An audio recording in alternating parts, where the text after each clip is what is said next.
दोस्तों ये कहानी है 24 साल के गोविंद जायसवाल की।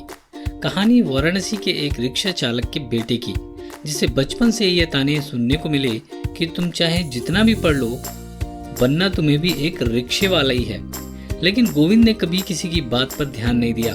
घर के आसपास की प्रिंटिंग मशीनों का शोर और जनरेटर के धुएं और हल्ले के बीच एक छोटे से तंग पड़ोस में एक छोटे से घर में बैठकर गोविंद चुपचाप अपनी पढ़ाई करते रहते।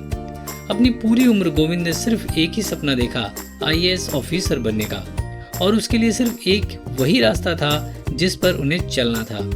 There was no plan B, it was like do और डाई, करो या मरो। उनके हालात ही कुछ ऐसे थे कि सिविल सर्विसेज के अलावा उनके पास कोई और ऑप्शन था ही नहीं। छोटी मोटी गवर्नमेंट जॉब वे कर नहीं सकते थे क्योंकि मोस्टली फिक्स्ड होती है, और ना ही वे खुद का बिजनेस शुरू कर सकते थे क्योंकि उनके पास पैसे नहीं थे। तो सिर्फ एक रास्ता जो उनके पास बचा था वह था मेहनत करना और पढ़ना। उनका घर सिर्फ एक कमरे का था और एक कमरे को पूरा परिवार शेयर करता था। उस एक कमरे में रहकर पढ़ाई कर पाना बहुत ही मुश्किल था, और उनकी परेशानियां सिर्फ एक छोटा सा कमरा ही नहीं था, बल्कि 10 से 14 घंटे हर दिन बिजली का कटना भी एक बहुत बड़ी परेशानी था।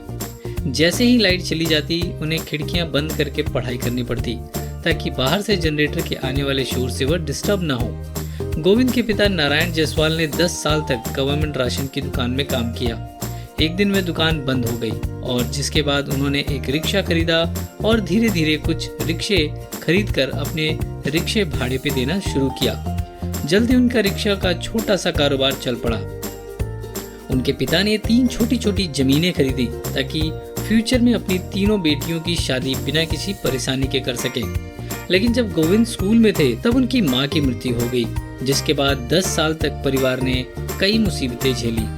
रिक्शा का कारोबार भी बुरी तरह हिल गया, लेकिन पढ़े लिखे ना होने के बाद भी इस नारायण जायसवाल ने कभी भी अपने बच्चों की पढ़ाई में कोई कमी नहीं आने दी।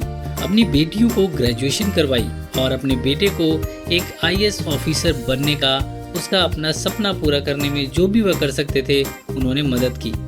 घर में रहकर पढ़ पाना गोविंद के लिए मुश्किल हो रहा था। पिता से बेटे की परेशानी देखी नहीं गई, और उन्होंने जमीन का एक छोटा सा टुकड़ा जो उनके पास था उसे बेचकर अपने बेटे को पढ़ाई के लिए 40,000 दिए ताकि वह दिल्ली में रहकर मन लगाकर पढ़ाई कर सके और आईएएस ऑफिसर बनने का अपना सपना पूरा कर सके। अगले 3 साल तक वह हर महीने अपने बेटे को 3,000 रुपए भेजते रहे। गोविंद ने भी ट्यूशन पढ़ाना शुरू किया, लेकिन ट्यूशन से भी सिर्फ 1500 की कमाई होती, और 1500 रुपए में होता ही क्या है। लेकिन फिर रिजल्ट आया, और रिजल्ट में गोविंद ने पहली ही कोशिश में आईएएस एग्जाम क्लियर कर लिया था। उनकी रैंक थी 48।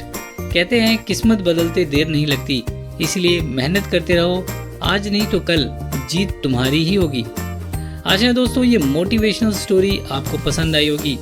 प्लीज़ इसे लाइक और शेयर ज़रूर करें, और दोस्तों मेरे चैनल को भी अभी सब्सक्राइब कर लें ताकि मेरी कहानियाँ आप तक सबसे पहले पहुँचे। दोस्तों आपका कीमती समय देने के लिए बहुत बहुत धन्यवाद।